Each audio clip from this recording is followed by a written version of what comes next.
In my current role at Withers and Rogers, I work with the firm's chair partners and heads of departments to drive the firm's strategy and operations. But alluding on what Richard just said, what this means is helping the business articulate its strategy while taking people with us and delivering on the change that's required to make it a success. So the next 5 minutes, I want to talk on 3 topics. Number 1, building a strong foundation for change. Number 2, taking people with you. And number 3, being agile and responsive. So number 1, building a strong foundation for change. I've been with the firm for just over a year, and the first 12 months in post, along with the chair, Fiona McBride, has been about determining a strong foundation on which to build future success. There's so many relevant quotes to bring this topic to life. For example, you can't build a great building on a weak foundation, and the building is only as strong as the foundation is strong.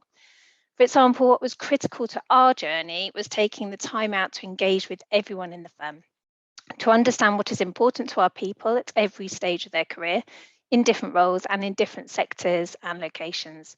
We wanted to build on what was already there. Our strategic framework is made up of 4 core elements: our core purpose, building trusting relationships, which I think Sebastian will touch on, our vision statement, to be independent, sustainably profitable, globally focused firm known for that, building trusting relationships. Our values, being collaborative, being passionate and being genuine. And we have an acronym to describe our strategy, GROW, which stands for Great People, Reward and Recognition, Operational Excellence and Winning Worldwide. So our strategic framework really was already there. We just hadn't spent the time listening to our people to be able to articulate it in such a concise way. So determining our strategic framework really was the easy part. Now we need to live and breathe it and make it real for everyone in the firm. Otherwise, it is just words on a page. So number 2, taking people with you. In terms of firm success, a foundation really is meaningless if your people don't understand what it sets out to achieve. So the next 12 months for us is all about making that foundation relevant and meaningful at an individual level, taking our people with us on this journey. So now we're talking about change. And to bring this to life, I like to use a dishwasher analogy. So for example, it's one thing filling the dishwasher and washing the dishes. It's another thing emptying the dishwasher and putting everything away. If you want to do that properly, it takes consideration. You need time and the right shaped space. It takes thought and it isn't easy. You have to create the space to put things away. So creating our strategic framework is like filling the dishwasher and washing the dishes. We had the content, we just had to reframe it. Now it's about creating the space for those dishes to be put away. So the next 12 months is about just doing that. In other terms, how do you make the strategic framework tangible and real?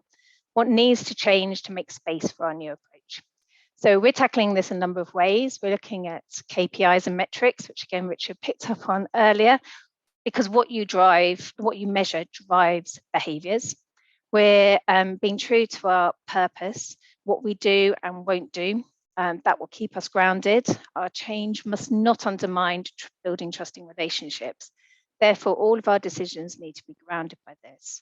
And finally, we're looking at that employee experience piece that Tony just talked about. We're calling this a talent and performance project. It's just a name, but how are we living and breathing our strategic framework? Have we made it relevant at an individual level? What does that mean in terms of competencies, our career framework? All of that will help solidify the change for our people and make it real. And all 3 are critical to taking people with us and driving that intended change. Finally, number 3, being agile and responsive. When managing change, no matter how carefully you think through your actions, there will always be unknown unknowns, changing factors outside your control, and therefore unintended consequences.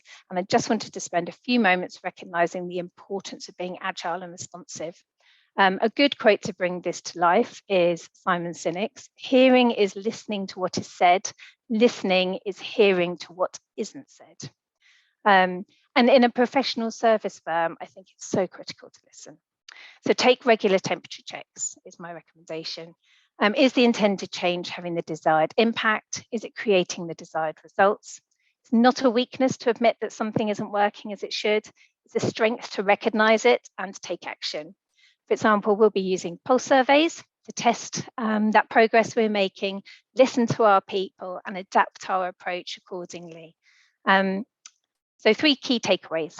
Number 1, build a strong foundation for change. Change is complex. Be agile and responsive. You need a strong foundation from which to grow. However, those foundations mustn't become fixed. If they become fixed or rigid and brittle, they're prone to breaking. And number 3, take people with you. You need to make time for each other. We need to truly listen to ourselves, each other, and our clients. So when we listen, that we make considered decisions, and those decisions will lead to stronger, more flexible and agile firms. Thank you.